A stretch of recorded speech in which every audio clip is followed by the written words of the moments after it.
Ladies and gentlemen, in this video we are going to talk about strain and strain types and how to use the Flinn diagram to quantify and to illustrate the nature of strain in the ductile field of deformation.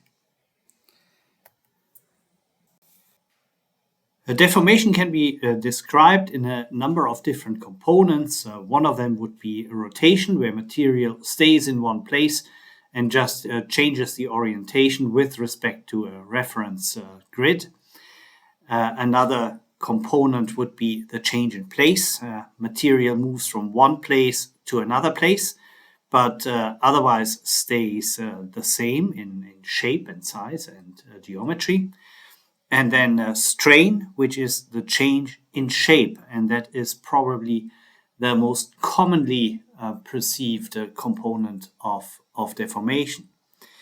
However, deformation is strictly speaking a combination of strain, that means change in shape, and either or rotation and translation. That is what we normally would understand as deformation. A slightly tricky matter is to describe strain in nature, because in nature, when you look at medium or large scale, outcrop scale, regional scale, strain and deformation is not always homogeneous. And in order to quantify and describe strain, we need to select a scale of observation in which deformation is indeed homogeneous. What would be homogeneous strain? Homogeneous strain is described as a strain in which lines that are parallel before the deformation remain parallel after deformation.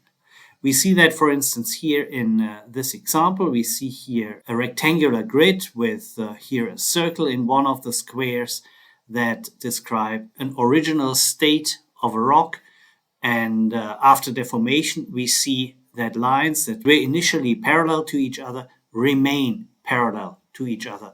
Also, they might have changed angle and orientation with respect to the undeformed initial state.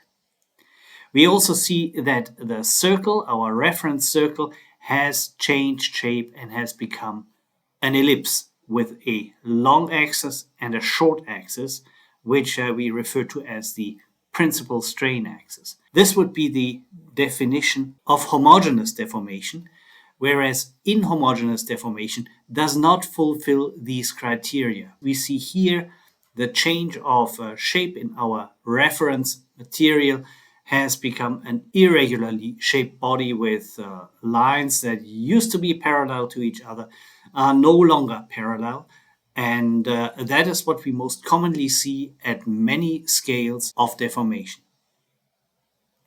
The way out of the problem to describe heterogeneous deformation is to choose the right scale of observation.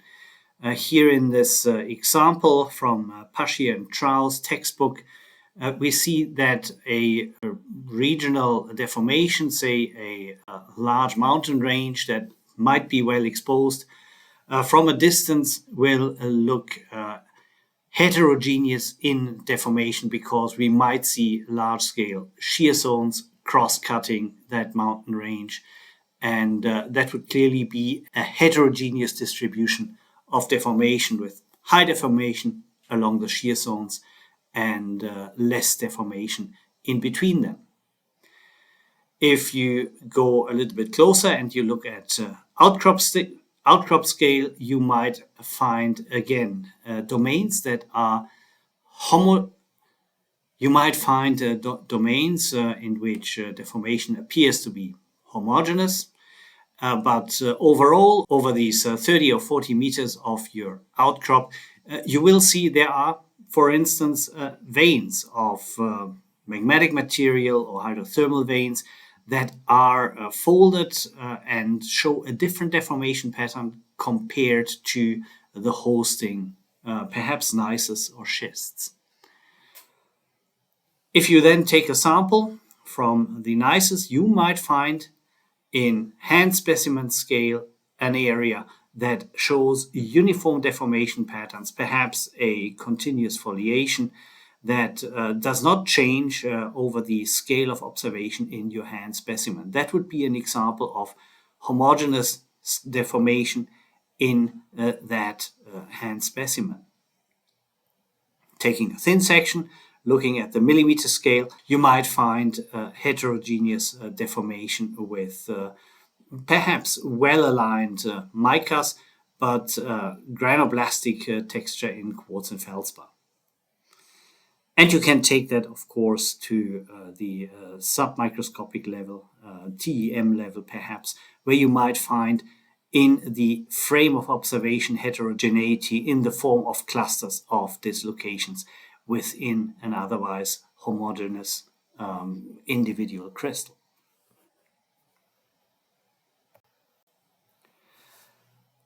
It is therefore important, if you want to quantify a deformation, that you select a scale of observation where you can quantify homogeneous strain. And if you pick enough of such regions within a body that overall shows inhomogeneous deformation, you will be able to pick the right places and put together a picture in which you can quantify a homogeneous strain in parts of a more complex system. This is a strategy that scientists very often use if they want to work with complex systems. They break down the complex system into smaller subsystems with less complexity, and these subsystems can then be investigated and described more easily than a complex system in its entirety. Coming back to the change of shape, the strain component from a reference circle to a strain ellipse, we talked about these principal strain axes. There is a nomenclature that is commonly applied to describe the shape of strain ellipses, and that is the length of the longest axis, where we find the maximum stretching direction, perpendicular to which we find the direction of maximum shortening, which is the shortest axis of our strain ellipse. And if we extrapolate that to 3 dimensions, the shortest axis of the strain ellipsoid. So the principal strain axes are S1, the direction of maximum stretch, S3, the direction of minimum stretch or maximum shortening, and S2, the direction perpendicular to the two others in 3 dimensions of strain that would describe the shape of the strain ellipsoid. And here we see the strain ellipsoid with its 3 axes. The longest is always S1, the shortest is always S3, and S2 is perpendicular to the two. It can assume any value between S1 and S3. This is a definition, and within the system we can describe and quantify the amount of strain that a body has experienced, and we always assume that we are starting from a spherical body that is deformed to a strain ellipsoid. Here we see that the strain ellipsoid can assume a large variety of shapes, always starting here with the undeformed state, where S1, S2, and S3 are of the value of 1. That would be the standard unit. And this shape is deformed into a stretched ellipsoid along S1, and shortening takes place along S3. S2 can, as we were saying, be anywhere in between. And here we see 3 examples of strain ellipsoids. They look quite different. And we have a diagram that helps us to categorize and classify these different shapes of strain ellipsoids into different fields.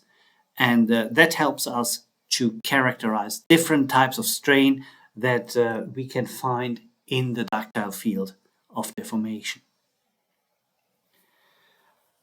The Flinn diagram consists of 2 axes. Along the y-axis, we find the ratio between the longest and the intermediate principal strain axis, so S1 over S2. On the x-axis, we find the ratio of the intermediate over the shortest principal strain axis. At the origin of the diagram, we find the initial reference sphere. That means at the origin, the values of S1 over S2 and S2 over S3 is 1. That would mean that all three principal strain axes are of the same value, and that would describe a spherical body. For now, we assume that the strain ellipsoids in the Flinn diagram remain constant in volume. That means that all these strain ellipses that we see here, they show various shapes, they show various ratios between S2 and S3 and S1 and S2, contain the same volume as the initial reference sphere. And that would mean that whenever we shorten in one direction, we need to extend the length of the principal strain axis in one or two other directions. Only this way we can compensate for the shortening in one direction by stretching the ellipsoid in at least one other direction. Let's investigate the Flinn diagram a little bit further, and let's look at kind of end-member situations. Along the y-axis, we would show a change in shape of the strain ellipsoid in a form that we call pure constriction. What we see is that the S2 and S3 axis remain of the same magnitude. We see S2 over S3 remains 1 throughout the progressive strain along the y-axis of the Flinn diagram. That would imply that both S2 and S3 are shortened while S1 is stretched.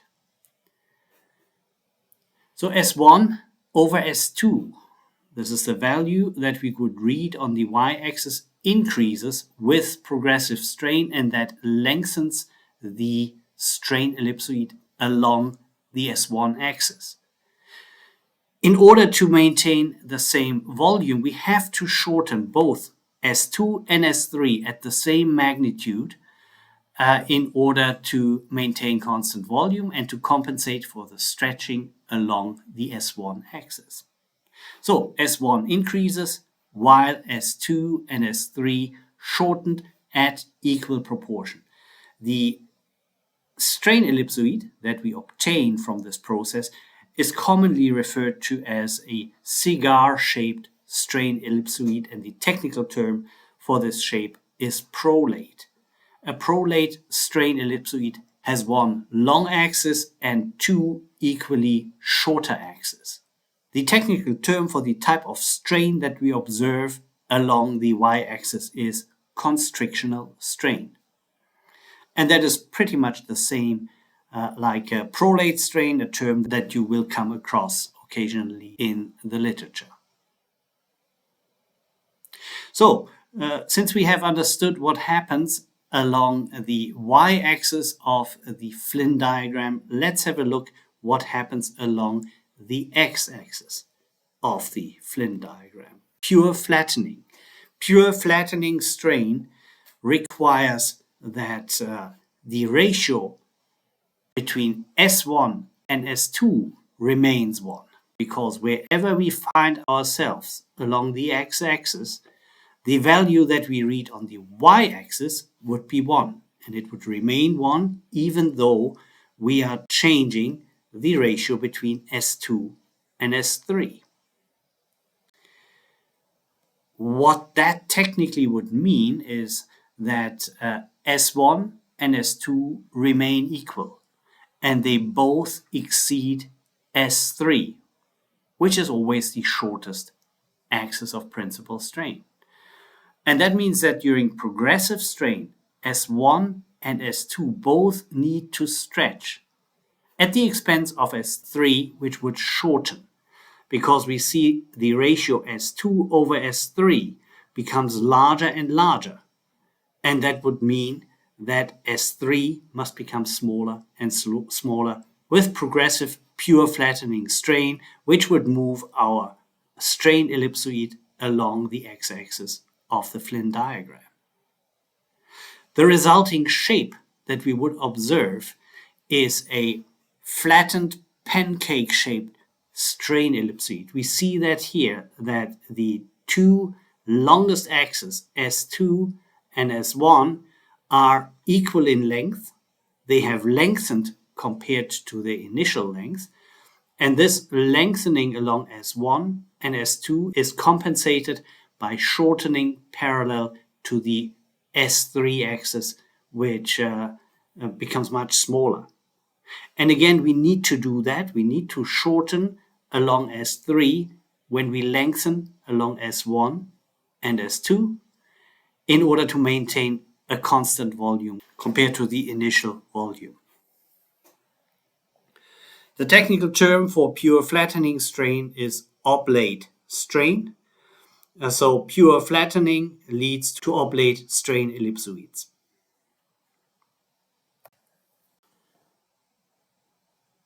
Halfway between pure flattening and pure constriction, we find the line at 45 degrees between the y and the x-axis. That is the line of plane strain. Along the plane strain axis, the intermediate strain axis S2 remains unchanged. It stays at the initial value of 1. And stretching along S1 is compensated by shortening along S3. That is the definition of plane strain. We lengthen along one axis, S1, we shorten along another axis, S3, and the intermediate axis, S2, remains as it was constant throughout progressive strain. How can we recognize which type of strain has taken place in rocks that we can observe in the field? This leads us to real rock structures. SL and LS tectonites describe rocks that are deformed in the ductile field and have produced structures that allow us to characterize, at least semi-quantitatively, to what kind of strain these rocks were exposed during their deformation history. We see here examples for S tectonites and L tectonites, and down here we find an LS tectonite taken from a textbook. I have forgotten which one that was. Apologies to the author. Tectonites are rocks that underwent strong deformation in the solid state, but in the ductile field of deformation. And they are formed by either oblate strain or prolate strain, or by a combination of these two. And that might include plane strain. The typical characteristics of S tectonites would be a dominant flattening. We see here that a rock shows structures of stretching in more than one direction. Looking onto the shear planes, we will find relatively isometric patterns. There is no preferred orientation of stretching because the stretching happens in all directions equally. So S2 and S1 would be equal in magnitude, and that brings us to isometric shapes looking downwards onto the S-planes. When we look at sections perpendicular to the foliation planes, we will see on all sides pretty much equal aspect ratios of lens-shaped bodies. That would mean that the stretching occurs parallel to the foliation in all directions at roughly equal magnitude. So S tectonites will have a very strongly developed foliation. That is the fabric element that is most conspicuous. Lineations are pretty much absent. By contrast, L tectonites form during dominant constriction. That would be by strain along the y-axis of the Flinn diagram. Here we are stretching parallel S1 and we are shortening in all other directions. The result would be a rock that has very strong linear shapes. All strain markers such as phenocrysts or crystal aggregates or individual crystals are getting stretched in one direction very strongly and are getting shortened in all other directions. That means we are not going to find any kind of foliation in these rocks. What we see in the cross-section perpendicular to these rods are isometric shapes because all these strain markers are getting shortened in all directions that we would see exposed on this cross-section, whereas in the S1 direction we see intense stretching. In all other sections that are not across the lineation, we see linear fabric elements but no foliation planes. LS tectonites now are combinations between the two. While S tectonites describe pure flattening and L tectonites describe prolate or constrictional strain, LS tectonites are anywhere in between. That means LS tectonites are those that occupy the interior of the Flinn diagram. We find both constrictional and flattening strain present, and we are possibly along the line of plane strain, but not necessarily. We see a clear presence of lineations, and we see foliations.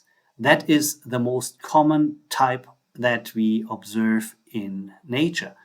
Most rocks that underwent ductile deformation show both a stretching lineation and a foliation.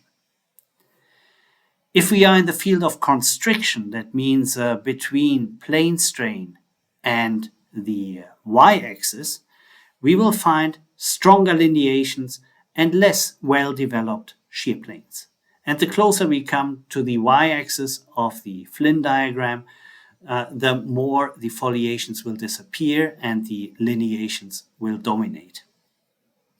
In the field of flattening, that means between the line of plane strain and the x-axis of the Flinn diagram, we will find more intensely developed foliation with a less obvious lineation that starts disappearing and becomes less and less conspicuous the closer we come to the line of pure flattening of oblate strain. I am not particularly happy with this diagram because I do not believe that it adequately illustrates what LS tectonites actually look like. And in your own time, you might think about why that is so. Why do I not like this diagram? Why does it not represent LS tectonites appropriately?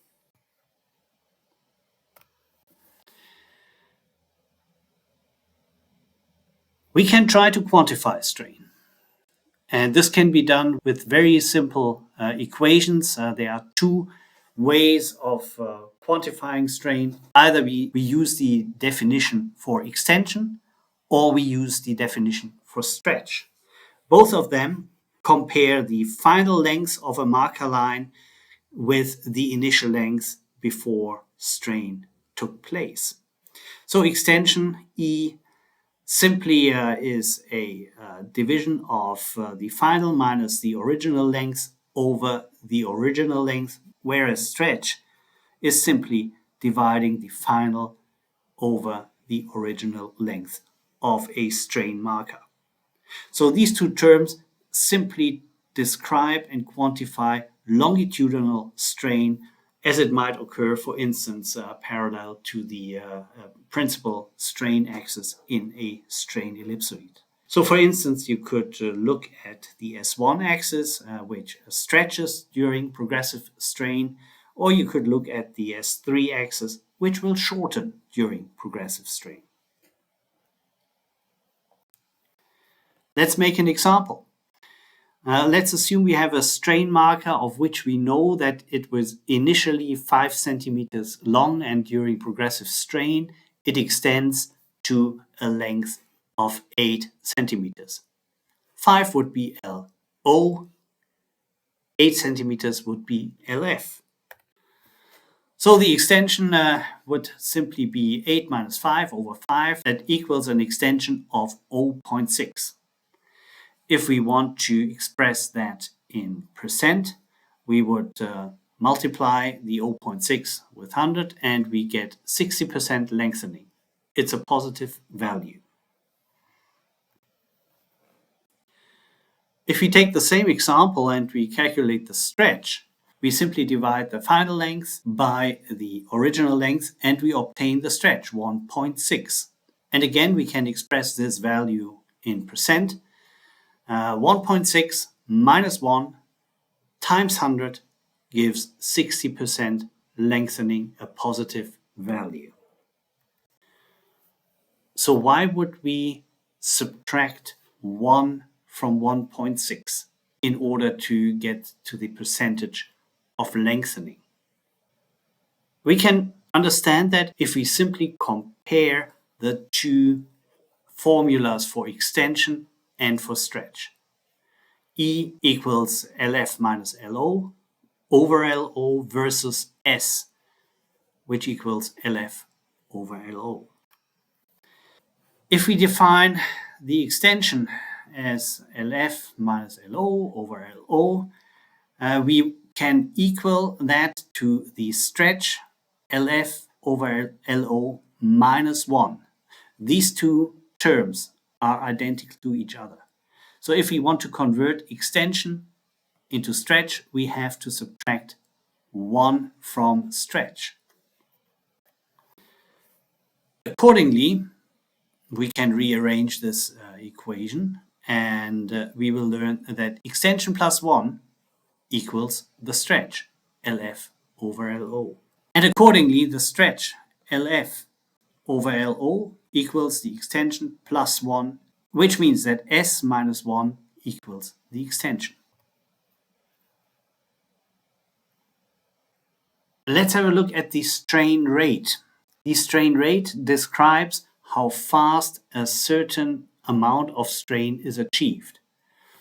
And we use for the strain rate the Greek letter epsilon with a dot on top. In structural geology, whenever you see a dot on the top of a symbol, you are looking at a rate. And the strain rate is defined as the extension over time. How long does it take to achieve a certain amount of strain? Again, we can illustrate that using an example. Let's assume we shorten a body from an initial length of 22.2 centimeters to a final length of 14.5 centimeters, and we do that over 2 hours' time. We simply plug these numbers into the equation for the strain rate.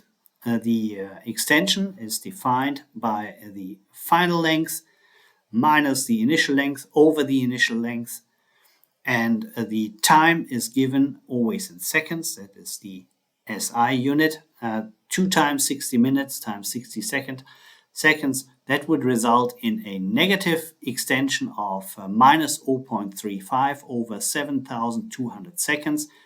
And this gives us the strain rate, minus 4.9 times 10 to the power of minus 5 per second.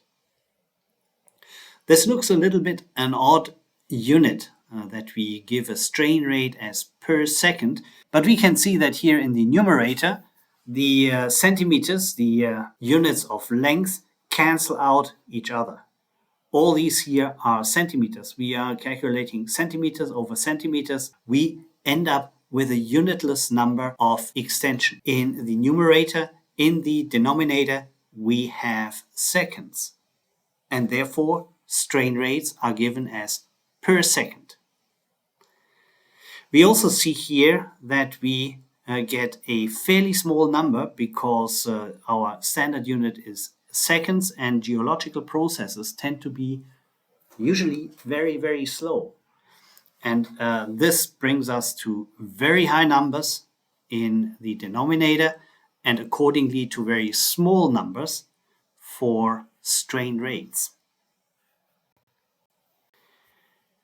We also notice here now we deal with a negative strain rate and with a negative strain. Our extension here is negative because we have shortened our body. Shortening strain is always indicated by a negative sign, whereas a lengthening strain always has a positive sign. Let's make a more geological example. And now we are stretching. Let's assume we are observing the tectonically active part of a mid-oceanic rift zone, which let's say is 15 kilometers wide. And within this rift zone, we are stretching and producing new oceanic crust by a moderate spreading rate of 8 centimeters per year. That is not untypical. Some ridges in the Pacific, for instance, do that. They stretch by about 8 centimeters per year. Again, plug the numbers into our equation. Our final length would be 15,000.08 meters compared to 15,000 meters at the beginning of the year over the original length, 15,000 meters. That brings us to a strain of 5.3 times 10 to the power of minus 6.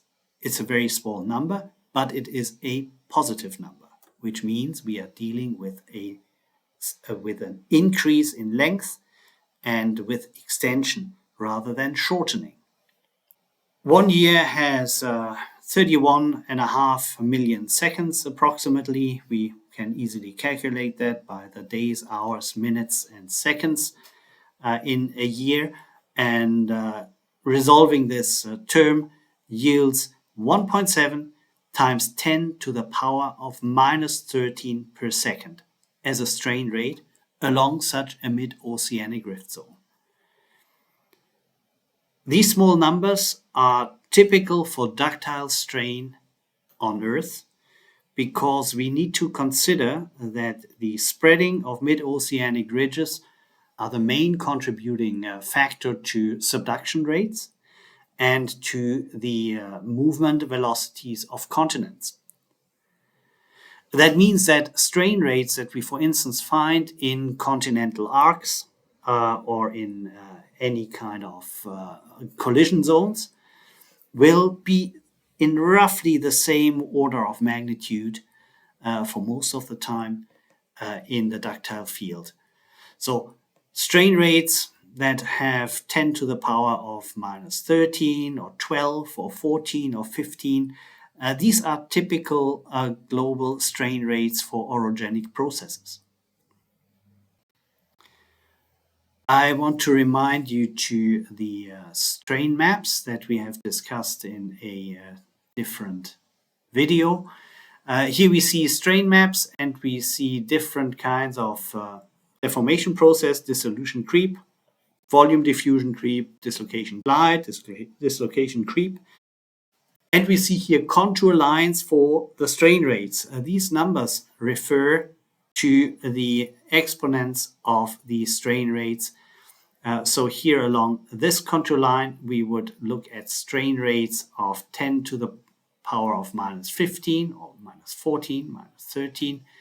In our example, we would consider this contour line, and we see, depending on temperature, quartz would start at high differential stresses with dislocation glide, and with increasing temperature, the shear strength of quartz would decrease and it would undergo dissolution creep, provided that a fluid is present, and eventually would reach a dislocation creep with strain softening towards higher temperatures.